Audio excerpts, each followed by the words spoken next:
नमस्कार, मी सुप्रियाताई आपल्या स्वामी उपदेश चॅनलवरून पुन्हा एकदा तुमच्याशी भेटीला आली आहे. आणि आज मी तुम्हाला एका नवीन विषयावर थोडक्यात माहिती सांगणार आहे.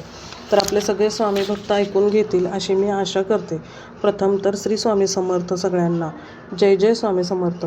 आज मी तुम्हाला ज्या विषयावर बोलणार आहे तो विषय असा आहे की आपल्या स्वामी समर्थांचा प्रकट दिन अगदी जवळ आलेला आहे, म्हणजे अगदी 2 दिवसावर येऊन ठेपलेला आहे. कसं आहे माहिती आहे का, स्वामी समर्थ प्रकट दिन हा जो असतो तो स्वामींचा प्रकट दिन म्हणजे थोडक्यात त्यांचा आजच्या भाषेत म्हटलं तर जन्मदिवस. आणि तो कसा साजरा करायचा, अगदी आपल्याला नाही जमलं तर खूप साध्या पद्धतीने. स्वामी कधीच म्हणत नाहीत की तुम्ही तुमच्या हातातली कामं सोडा, तुम्ही सगळं सोडून माझ्याकडे या. स्वामींना मुळात ते आवडतच नाही, कारण स्वामी कर्मावर फार जास्त विश्वास ठेवतात. त्याच्यामुळं स्वामींचं असं म्हणणं आहे की तुम्ही जे कर्म करता त्यातच त्यांची सेवा घडती. त्याच्यामुळे मी अगदी थोडक्यात स्वामी समर्थांची उपासना कशी करावी, ज्या दिवशी स्वामी समर्थांचा प्रकट दिन आहे त्या दिवशी त्यांची पूजा कशी करावी याच्याविषयी मी तुम्हाला अगदी थोडक्यात माहिती देणार आहे. तर चला आपण सुरुवात करूया. स्वामी समर्थांचा भक्त किंवा शिष्य अनुयायी परिवार हा श्री दत्त संप्रदायात येतो. स्वामींच्या भक्तगणांनी दत्त जयंती, गुरुपौर्णिमेला त्यांची सेवा, पूजा, उपासना केलीच पाहिजे. याशिवाय स्वामी प्रकट दिन आणि समाधी दिनीही स्वामींचे पूजन करावे. हे पूजन कसे करावे याविषयी करणार मी तुम्हाला थोडक्यात मार्गदर्शन करणार आहे. आता स्वामींचा प्रकट दिन म्हणजे त्या दिवशी स्वामींची पूजा करावी, स्वामींची सेवा करावी, उपवास करावा. चैत्र शुद्ध द्वितीय तिथीला स्वामी प्रकटले या दिवसाला स्वामी प्रकट दिन किंवा स्वामींची जयंती असे म्हणतात. हा दिवस म्हणजे लाखो करोडो स्वामी भक्तींचा एक म्हणजे श्वासच आहे. त्यांचा उत्सव कसा असतो, स्वामी समर्थांच्या प्रकट दिनी मठात ठिकठिकाणी मोठे उत्सव असतात. स्वामींच्या पालख्या निघतात.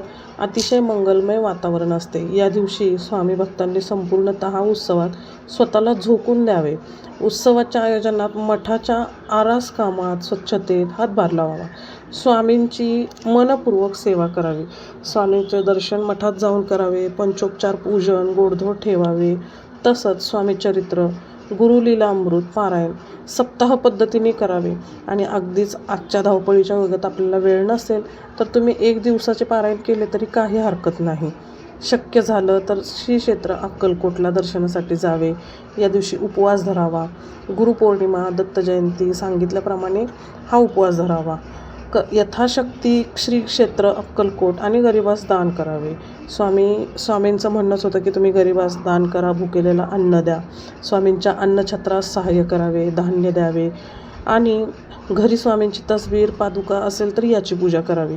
केळीच्या पानावर सात्विक नैवेद्य दाखवावा. नैवेद्यात बेसन लाडू, पुरणपोळी ठेवावी. स्वामींना आवडतं म्हणून हा नैवेद्य ठेवणे आवश्यक आहे. लहान मुलांना या दिवशी स्वामींच्या आवडत्या कडबोळ्या अनाथाश्रमात जाऊन वाटाव्यात. तसेच स्वामी स्तोत्र, मंत्र, पोथी वाचन या दिवस अखंड स्वामी स्मरणाने घालवावा. अशी थोडक्यात आपण स्वामी प्रकट दिनी त्यांची जरी सेवा केली ना तरी अगदी स्वामी मानून घेतात. पण मी तुम्हाला आज एक महत्त्वाचं सांगणार आहे. स्वामींचं असं आहे की काही नाही झालं तरी नामस्मरण करावं, कारण मनापासून केलेलं नामस्मरण हे जितक्या पटकन पोचतं तितकं पटकन कुठलीही गोष्ट पोचत नाही. अगदी स्वामींपाशी जावं, स्वामींच्या मठात जावं असं काही नाही. तुम्ही आहे त्या ठिकाणावरून त्यांचं नामस्मरण केलं तरी ते स्वामींपर्यंत पोहोचतं. श्री स्वामी समर्थ. जय जय स्वामी समर्थ. आणि सर्वांना स्वामी समर्थ प्रकट दिनाच्या खूप खूप शुभेच्छा. थँक्यू.